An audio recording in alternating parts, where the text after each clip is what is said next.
Hello everyone, मेरा नाम अंजलि और आज हम बात करने वाले हैं हाई ऑर्डर फंक्शन के बारे में। हम ऑलरेडी फंक्शंस के बारे में हम जानते हैं, हम उनके कुछ टाइप्स भी ऑलरेडी एक्सप्लोर कर चुके हैं। इस लेक्चर में हम डायरेक्टली बात करने वाले हैं हाई ऑर्डर फंक्शंस के बारे में और हम देखेंगे कि ये हाई ऑर्डर फंक्शन होते क्या हैं और हम कुछ एग्जाम्पल्स से हम समझने की कोशिश करेंगे कि किस तरीके से ये वर्क करते हैं। सो अगर मैं हाई ऑर्डर फंक्शन के बारे में बात करूं कि हमारे हाई ऑर्डर फंक्शंस होते क्या हैं, तो हम इन फंक्शंस को ये कहते हैं कि ये वो फंक्शंस हैं जो बेसिकली या तो इनपुट एज अ फंक्शन लेंगे या फिर इनका इनपुट जो होने वाला है वो फंक्शन होगा, और एल्स एक और चीज़ हो सकती है कि ये फंक्शन रिटर्न हमें फंक्शन ही करें। तो ऐसे फंक्शन जो एज अ इनपुट या फिर हमें रिटर्न करते हैं फंक्शन, हम उन फंक्शन को हाई ऑर्डर फंक्शन कहते हैं। उन फंक्शन को हम हाई ऑर्डर फंक्शन कहते हैं।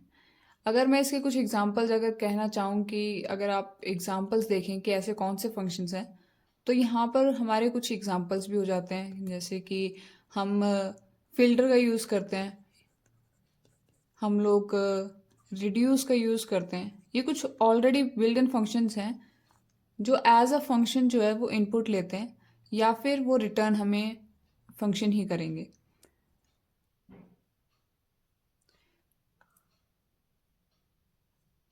तो यहाँ पर जो हमारा हाई ऑर्डर फंक्शन है वो यहाँ पर फंक्शन को ही एज अ आर्ग्यूमेंट ले रहा है या फिर हमें रिटर्न करके वो आर्ग्यूमेंट देता है। ये इसकी हमारी फंक्शनैलिटी होती है। अब अगर मैं एक एग्जांपल से आपको समझाने की कोशिश करूँ कि मैं एक एग्जांपल यहाँ पर क्रिएट करूँ और मैं यहाँ पर आपको समझाऊँ कि एक फंक्शन जो है वो किस तरीके से वर्क करता है और हमारा एक हाई ऑर्डर फंक्शन किस तरीके से बनता है, तो यहाँ पर हम सबसे पहले एक फंक्शन यहाँ पर क्रिएट करेंगे। यहाँ पर मैं इसको एक फंक्शन का नाम देती हूँ कॉल फंक्शन। मतलब इस फंक्शन से हम इस फंक्शन को ही हम कॉल करेंगे, लेकिन ये फंक्शन क्या करेगा, किसी और फंक्शन को एज अ इनपुट लेगा और हम चाहते हैं कि जब ये फंक्शन कॉल करे, ये वाला फंक्शन, तो हमारा ये जो सेकंड फंक्शन है ये यहाँ पर रन करे। इस तरीके से हम फर्स्ट फंक्शन को बना रहे हैं। अब हम एक सेकंड फंक्शन बनाएंगे जो यहाँ पर हमारा इनपुट जाएगा।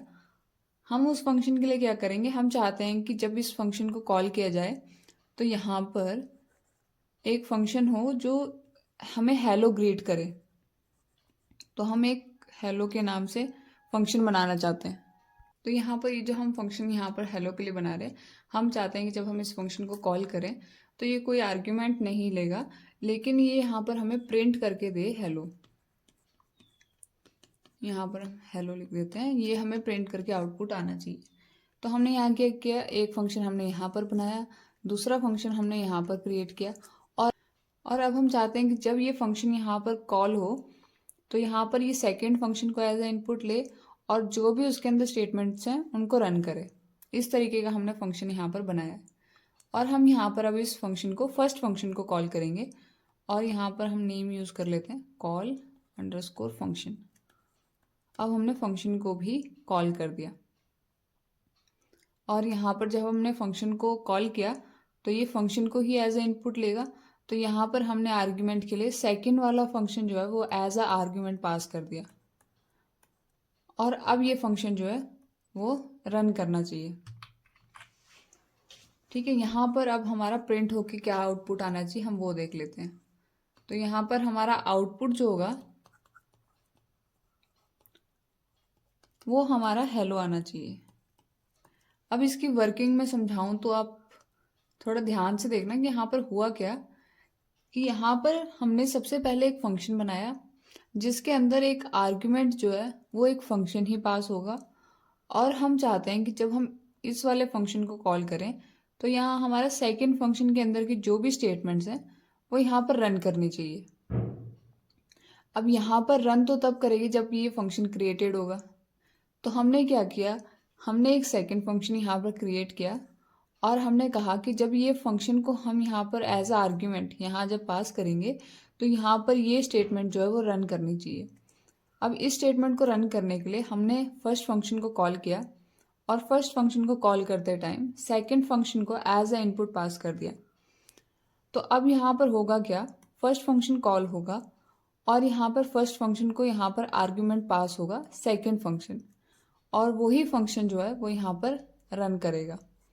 और हमारा जो भी आउटपुट था इसके अंदर, जैसे यहाँ पर ये स्टेटमेंट थी, अगर कोई और स्टेटमेंट होती तो वो रन करती, बट यहाँ पर सिंपल एक हेलो की स्टेटमेंट थी, तो यहाँ पर ये स्टेटमेंट रन करनी चाहिए, मतलब ठीक है, ये स्टेटमेंट रन करेगी। तो ये था हमारा एग्जाम्पल हाई ऑर्डर फंक्शन के लिए।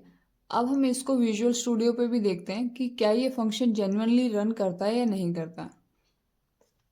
अब हम यहाँ पर विजुअल स्टूडियो में देखते हैं कि हाँ हमारा प्रोग्राम जो हमने क्रिएट किया है वो सही में रन करता है या नहीं करता। तो यहाँ पर हम लोग उस फंक्शन को क्रिएट कर लेते हैं। सेम हम एग्जाम्पल लेंगे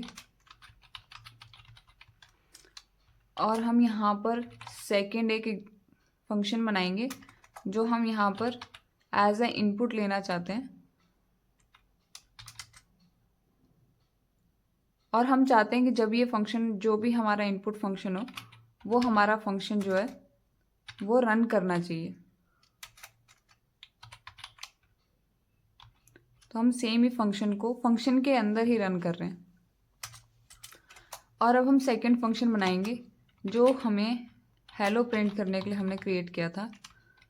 सेम फंक्शन, यहाँ पर हमने कोई आर्ग्यूमेंट पास नहीं की थी तो हम यहाँ पर भी कोई आर्ग्यूमेंट पास नहीं करेंगे, और हम सिंपली चाहते हैं कि यहाँ पर प्रिंट होके आए हेलो देयर कर देते हैं, हेलो देयर। इस तरीके से हमने एक फंक्शन बना लिया। अब ये तो फंक्शन की क्रिएशन वाला पार्ट हो गया। अब हमने क्या करना है, हमने फर्स्ट फंक्शन को कॉल करना है। तो हम सिंपली फंक्शन का नेम यूज़ करेंगे और हम फंक्शन को कॉल कर देंगे। अब यहाँ पर ये जो हमने फंक्शन बनाया था ये एक फंक्शन को ही एज ए इनपुट या आर्ग्यूमेंट लेता है, तो हम यहाँ पर सेकंड फंक्शन को एज ए आर्ग्यूमेंट पास कर देंगे। अब हम इसे सेव करके रन करते हैं। तो यहाँ पर हमने सेव करके जब रन किया तो यहाँ पर हमारा हेलो देयर प्रिंट होके आ गया।